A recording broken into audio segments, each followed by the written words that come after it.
I nearly did a bunk. About 8 years after I married Edna. Who with? I don't quite recall her name. I know she had big feet and a rather bulbous nose. Olive Furnival? Olive Furnival, that's her. She was the ugliest woman in the cul-de-sac. She had a face like the front of a siege gun. Yeah, I know. I used to say to her, after we'd had relations, I used to say to her, young Olive, they ought to make you take out a licence to keep a face like that. You had relations with Olive Furnival? Why? To see what it were like with a very ugly woman.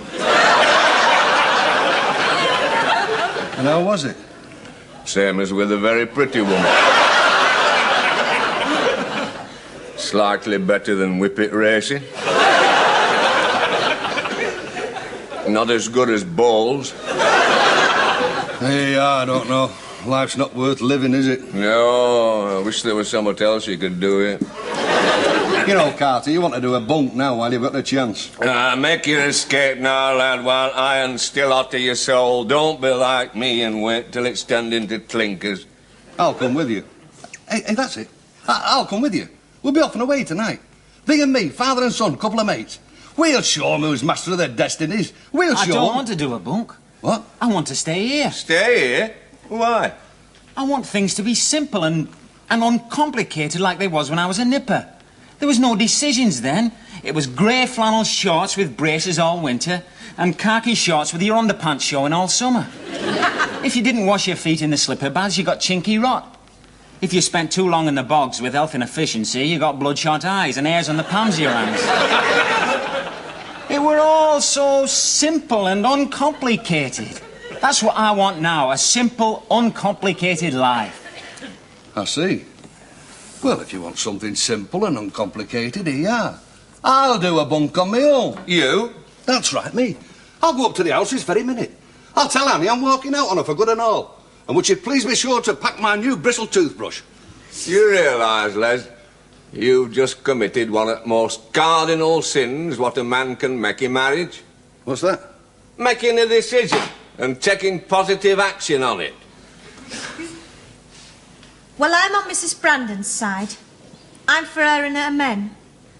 Pray tell me, young lady, with your tart little lips and your fidgety chin, what do you know about men? I like them. Pardon? I like them. I like the way they're made. What a disgraceful admission.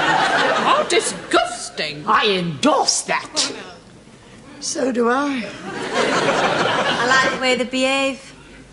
I like the way they smile without showing the teeth. I like the way they cough and shuffle the feet when you tell them you love them. You love them? How disgraceful, how disgusting. I endorse that. Mary? Oh, so do I. So do I. Right then, Annie, we've made our position quite clear. What do you propose to do about it? I don't suppose it's occurred to you to wonder what will become of me if I have to live on my own. Oh, I know I could get a budgie to keep me company. But at my time of life, a woman needs a man. For what, may I ask? I need a man to love me. Love? Ah! It's just an excuse for X-films and prominent bosoms. When you're young and first married, you're too busy painting the bathroom and laying your underfelt to bother about being in love. But then, as you get older and you gradually realise that you've got nothing whatsoever in common with each other, you begin to feel the need of a bit of love. So who is the obvious choice to give it to you?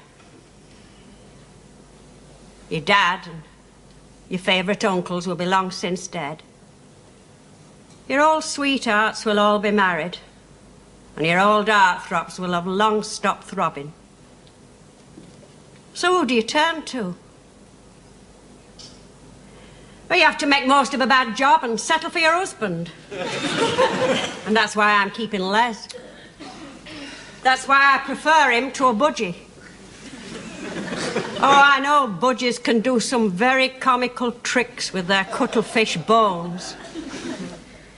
But a budgie's no match for a man when it comes to downright untidiness and lack of consideration. Right then. Right what? I've made a decision. You've made a decision? Correct. I'm doing a bunk. I'm leaving home tonight. I'm never setting foot in this house again. I'm walking out on my past, I'm walking out on my present. And would you please be sure to pack my best singlets and underpants? So there. What have you got to say to that?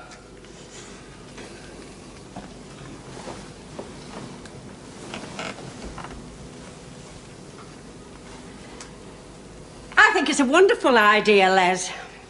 Pardon? Go on, do a bunk. Clear out and leave everything. You what? And I'll come with you. You what? You what? We'll elope, Les. If they don't approve of us, we'll do what all romantic couples do. We'll elope. And I'll tell thee this, Leslie Brandon. We'll do it good and proper with all the trimmings.